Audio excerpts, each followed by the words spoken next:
Hai guys, balik lagi di Uki Kelvin. Gimana kabar kalian? Mudah-mudahan dalam keadaan sehat walafiat. Nah, kita lanjut lagi dari kasusnya Vina guys ya.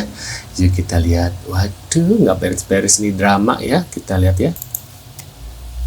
Setelah mencermati 2,5 bulan, bahkan 3 guys. bulan kasus tidak. Rasman minta Ibtu Rudiana dihukum seberat-beratnya jika titik-titik. Wow, ini Rasman sepertinya rada sadar nih ya kayaknya. Saya mulai mengkerucut ke satu pemikiran bahwa kalau ternyata, ingat ya, kalau ternyata kematian almarhumah Vina dan melibatkan saudara Rudiana, ya, ini dalam pikiran saya ya, karena kasus ini makin tengkarut, gitu loh. Sekarut. Kalau ternyata nanti putusan kata ini melalui PK yang diajukan dan oleh Mahkamah Agung dinyatakan bahwa dia misalnya diterima PK-nya, lalu kemudian hasil pemeriksaan oleh Baris Krim Polri terhadap penyidik yang melakukan proses penyelidikan dan penyidikan di Cirebon Kota 2016 dan Polda Jabar, kalau ternyata itu besok mengkerucut kepada satu skenario termasuk dugaan melibatkan Ibtu Rudiana, maka saya orang yang pertama yang meminta agar Ibtu Rudiana dihukum seberat-beratnya. Waduh, menurut kalian gimana? Masalah pemeriksaan yang terkait kasus Egi, ya kita sama-sama menunggu. Ini kan masih terus dilakukan pendalaman ya. Jadi kita tidak perlu tergesa-gesa, walaupun memang ternyata ada penyampaian sudah dilakukan pemeriksaan dan sebagainya. Tapi kita tetap menunggu. Yang menunggu, bersabar, yakinlah Polri yang sudah ditugaskan itu akan tetap bekerja, terutama penyidik-penyidik dari Barreskrim. Kita tunggu dulu ya perkembangannya, oke? Akhirnya teka-teki kasus Eki dan Vina ini adalah murni kecelakaan tunggal ya teman-teman, bukan kasus pembunuhan ya. Dan masalah tentang DPO itu udah murni tidak ada ya. Seperti jauh-jauh hari saya membuat VT bahwa DPO itu memang tidak ada dan itu adalah rekayasa. Dan ini adalah murni kasus kecelakaan tunggal. Lalu kenapa harus dikatakan kasus pembunuhan? Karena ada persaingan dalam mengungkap kasus ya. Dan yang patut disalahkan adalah orang yang merencanakan dan membuat sandiwara kasus ini ya. Jadi seolah-olah ini adalah kasus pembunuhan agar dia bisa naik pangkat, naik jabatan, dan tidak sadar kalau itu telah merusak institusi dirinya sendiri, merusak institusi kepolisian hanya karena oknum-oknum ini ya kan. Sangat disayangkan ya Kapolda Cirebon ya. Dan ini Anda telah merusak institusi diri Anda sendiri, ulah kalian Anda sendiri. Dan orang-orang ini adalah benalu dan ini harus dipecat ya.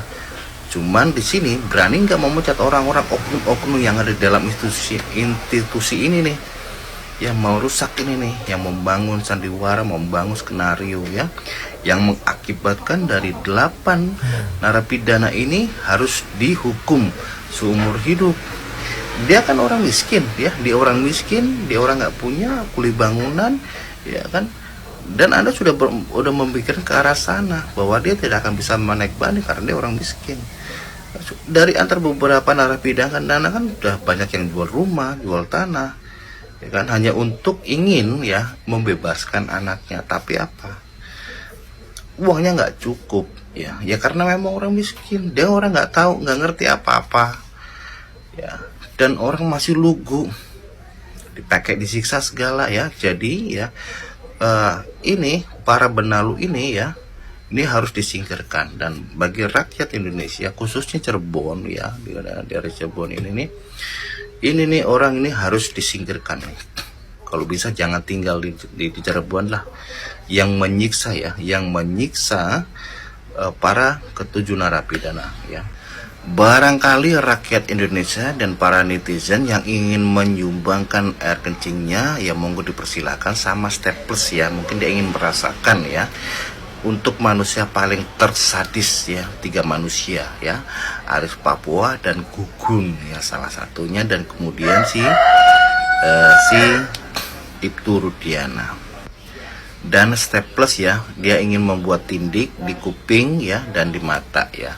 mungkin buat hiasan ya. Barangkali para netizen punya ya gitu, silahkan disumbangkan, atau mungkin air seni ya kalau memang ada ya mohon disumbangkan ya. Kalau nggak punya jangan ya, jangan disumbangkan kalau nggak punya. Kalau apalagi kalau nggak ikhlas ya, jangan disumbangkan air seninya ya. Oke, tapi kalau ikhlas mohon disumbangkan. Terima kasih ya. Jadi intinya adalah kasus ini adalah murni kecelakaan tunggal ya, bukan kasus pembunuhan, dan para saksi itu adalah buatan salah satu skenario dan sandiwara itu ya. Itulah teman-teman, dan ini pendapat saya, menurut saya seperti itu. Kalau misalkan ada yang salah mohon diluruskan, dan saya tuh orang yang sok tahu ya, asal ngomong asal jeplak. Kalau misalkan salah mohon diluruskan, dan andalah yang lebih tahu. Oke, terima kasih ya. Yo, jang saharianya anu geus ningali motor si Pina jeung si Eki eta nu ditinggalikeun ku pengacara sa eta teh euy. Nya anu ngomongkeun cenah ge motorna henteu ruksak henteu kuna naon, heueuh. Fix mata sia berarti di bulao nya, goblok heueuh. Emang nah ayeuna lamun jelema kacilakaan dina motor terus ti kamodar motorna kudu sampai ka bubuk gitu. Hah? Kumaha lamun motorna tibang nyorodot jelemana ngararatleung, hah? Terus ngabanting eta ngabentur sirah atau naonna gitu karena aspal ke atau karena tihang ke, hah? Terus motor aku kudu bubuk. Pamikiran sia eta pengacara kudu rada disterilkeun euy, kurang rebes euy pamikiran euy. Sapedah lah tuh Berlanjut laporkan Deddy Mulyadi, langkah Ibtu Rudiana malah membahayakan jabatan dirinya. Dan bahkan nyarisnya lagi, Rudiana kini terancam masuk sel penjara akibat mendapat tuntutan dari para terpidana. Langkah Ibtu Rudiana melaporkan Deddy Mulyadi kini mendapat cibiran dari berbagai praktisi hukum termasuk Herwanto. Herwanto heran untuk apa Rudiana melaporkan peran Deddy Mulyadi. Selain Deddy Mulyadi, Ibtu Rudiana pun melaporkan Dede karena menjadi orang yang memberitahu jika dirinya telah dipengaruhi oleh ayah dari Eki tersebut. Herwanto menyebut apa yang dilakukan oleh Deddy Mulyadi dengan berinvestigasi dan menanyakan para saksi-saksi adalah suatu perbuatan yang benar. Melihat latar belakang Deddy Mulyadi sebagai politisi, Herwanto menyebut sah-sah saja dengan investigasi yang dilakukannya dan ditayangkan di YouTube pribadinya. Bahkan Herwanto dan para rekan-rekan di bidang hukum sangat terbantu dengan apa yang dilakukan oleh Deddy Mulyadi dalam kasus ini. Selain Herwanto, ex-Kabar Reskrim Polri Susno Duaji turut buka suara terkait laporan yang dilayangkan Rudiana terhadap Deddy Mulyadi dan para saksi-saksi lainnya. Kendati demikian, laporan Deddy Mulyadi ke pihak Barreskrim Polri juga diterima terkait peran Ibtu Rudiana. Diketahui tak hanya saksi Tatal, saat ini para terpidana lainnya telah mengajukan sidang peninjauan kembali. Dalam sidang kali ini, semua saksi 2016 menjadi saksi dalam persidangan mereka dan dimintai keterangan yang sebenarnya seperti saudara Liga Akbar dan Dede. Bahkan dalam sidang PK ini, Ibtu Rudiana didesak untuk hadir di tengah persidangan. Namun justru ia tak berani hadir menunjukkan wajahnya di ruang persidangan. Hal ini lantas membahayakan pihaknya sebagai polisi aktif. Bukan hanya dipecat secara tidak hormat, Rudiana juga terancam di penjara. Hal tersebut juga berlaku pada dua oknum polisi lainnya yang telah melakukan penyiksaan sadis terhadap para terpidana, yakni Gugun Gumilar dan Aris Papua. Dan waktu dia sampai panggilan 3 kali. Tapi kalau seandainya sampai hampir 3 kali tidak hadir juga, ya apalagi ya ditambah kita kasih batas, kalau sampai terpidana ini mengajukan PK, dan ternyata PK-nya itu ditolak hanya karena CCTV dan handphone tidak bisa dibuka. Nah, saya juga mengajak teman-teman, ayo kita sama-sama memberikan masukan kepada Pak Presiden, kita minta copot Kapolrinya. Kenapa? Karena tidak bisa melindungi masyarakat. Nah, tidak bisa memberikan keamanan gitu. Jadi memang saya setuju, tapi cuma kita kasih kesempatan dulu karena memang menurut hukum memang ada dikasih waktu untuk bisa hadir minggu depan atau satu minggu lagi nggak apa.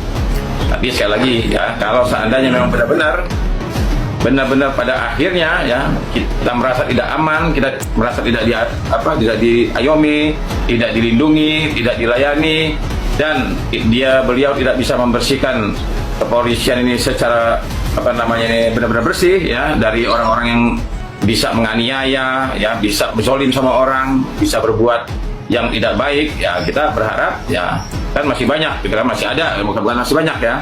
Saya kadang-kadang kurang setuju kalau dikatakan masih banyak polisi yang baik, saya kurang setuju. Tapi kalau masih ada, saya setuju. Jadi masih ada polisi yang baik ya. Tapi kalau masih banyak, saya kurang setuju dengan kalimat seperti itu. Menurut pendapat kalian gimana nih? Tulis di kolom komentar. Nah, menurut aku sih ini benar-benar kecelakaan tunggal ya guys ya. Karena mungkin bukan mungkin ya, pasti ini gara-gara si Linda ya, Linda yang kerasukan. Kemudian si kerasukan ini yang cari gara-gara itu loh, biasa. Masa orang kerasukan suka dugem ya guys ya, setan juga ikut dugem. Nah, itu kan pada saat kerasukan kan, dia memanggil kakaknya si Vina yaitu Markona ya. Nah si Markona inilah langsung percaya dengan alam-alam gaib gitu ya. Terus dia panggil tuh si Rudianong tuh rekamannya. Nah akhirnya disebarluaskan lah. Dan Rudiana kan percaya aja ya. Karena pada waktu itu kan dia masa-masanya lagi sedih-sedihnya gitu ya. Terus akhirnya dia mencari nih, waduh, dengan murka gitu ya, mencari di mana nih CCTV-nya, di mana ini, apakah benar ini kecelakaan ataukah pembunuhan ya. Terus akhirnya dia bertemulah dengan Aib. Nah Aib sendiri ini pada saat itu lagi dendam membara dengan 8 pidana ini guys, karena sudah memukuli pada saat Aib membawa cewek di rumahnya ya, di tempat kerjanya itu. Nah pada saat itulah dia merencanakan semuanya dan akhirnya dia menceritakan strateginya untuk menangkap 8 pidana sebagai pelaku Vina. Nah pada saat itulah dia menceritakan ke Rudiana dan Gugun Gumilar ya, dan akhirnya ditangkaplah 8 pidana ini guys. Dengan ini pas dicari ternyata guys, di CCTV ternyata mereka tidak bersalah karena sudah ditangkap, sudah dibabak belur, akhirnya ya udahlah jadi korban tumbal aja gitu ya guys ya. Nah akhirnya kasus ini kan ditutup tuh. Nah pada saat film ini dibuka lagi, dibikin film dan di booming lagi gitu ya. Nah kasus ini kan dibuka lagi nih. Pantesan aja dia itu langsung nggak mau kasus ini dibuka lagi kan. Kalian pasti udah nonton kan video pertama-tama dia muncul tuh yang nangis-nangis katanya anak ini, dan dia nggak mau lagi. Nah itu kan jadi jelas. Nah menurut kalian gimana? Tulis di kolom komentar. Terima kasih udah ada hadir dan jangan lupa bantu subscribe ke Kevin dan sampai jumpa di video selanjutnya. See you guys.